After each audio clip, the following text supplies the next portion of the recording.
Bonsoir à tous et bienvenue dans le Flash d'information. Aujourd'hui, dimanche, jour de dossier sur la 2, nous irons dans la ville de Daloa, située au centre-ouest de la Côte d'Ivoire. Dans la cité des Antilopes se développe une activité très rentable qui fait d'ailleurs la fierté des populations, le business des sandales traditionnelles, communément appelées chaussures de Daloa. Très prisées, elles se vendent comme de petits pains et les clients viennent de partout pour se ravitailler. Pourquoi une telle ruée vers ces chaussures? Comment sont-elles fabriquées et commercialisées?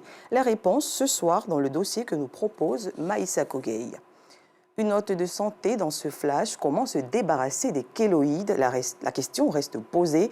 Ces tumeurs fibreuses bénignes, non cancéreuses, affectent la peau de nombreuses personnes et constituent une véritable menace. Notre reporter Yacouba Koulibaly a rencontré un dermatologue après avoir échangé avec une patiente qui a retrouvé la santé. Nous vous proposerons son reportage dans la grande édition.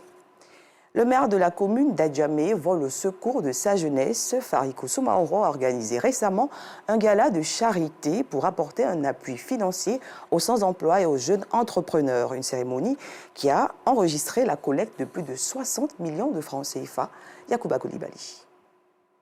Ahmed Koulibaly, bachelier depuis 2 ans, a du mal à obtenir un emploi après plusieurs échecs au concours d'entrée à la fonction publique, ce qui l'emmène à opter pour une autre option.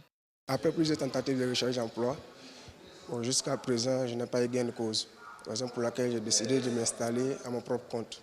Je souhaite bénéficier de l'opportunité du fonds communal pour les jeunes d'Adjamé.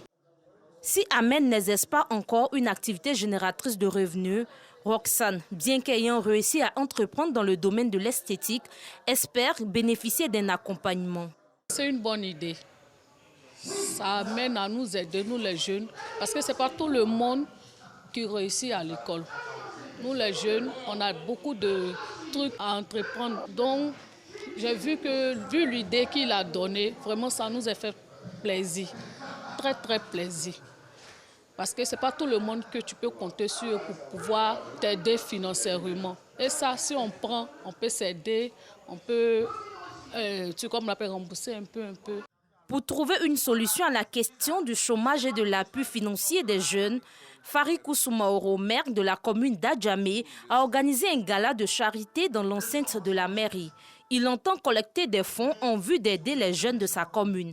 Les donateurs, je leur dis grand merci pour les gestes qu'ils ont apportés à notre commune pour aider la jeunesse d'Adjamé. À l'endroit de la jeunesse, je dirais que je souhaite qu'ils en fassent bon usage. Une initiative saluée par les têtes couronnées présents à la cérémonie et participants. C'est une bonne initiative du maire, parce qu'il ne veut pas que les jeunes d'Adjamé tombent dans la drogue. Parce que quand les jeunes ne font rien, ils s'adonnent à la drogue.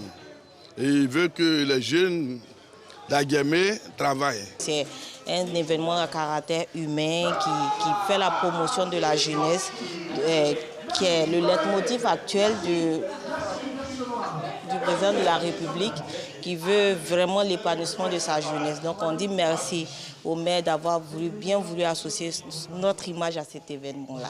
Ce gala de charité s'est soldé par la collecte de plus de 10 millions de francs CFA, en plus de la contribution de Farikou Soumaoro à hauteur de 50 millions de francs CFA.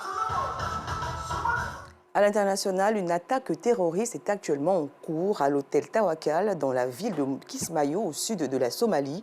Elle aurait démarré ce matin. Bilan, au moins 4 personnes tuées dans cet attentat revendiqué par les islamistes radicaux Shebab, un groupe proche d'Al-Qaïda. Cette grande ville portuaire, il faut le signaler, a été le théâtre de violences organisées par des Shebab ces derniers mois, qui a notamment ensanglanté la capitale Mogadiscio et le centre du pays. Et nous reviendrons sur cette information dans l'édition du soir. Fin de ce flash, merci de l'avoir suivi. Je vous retrouve à 19h30.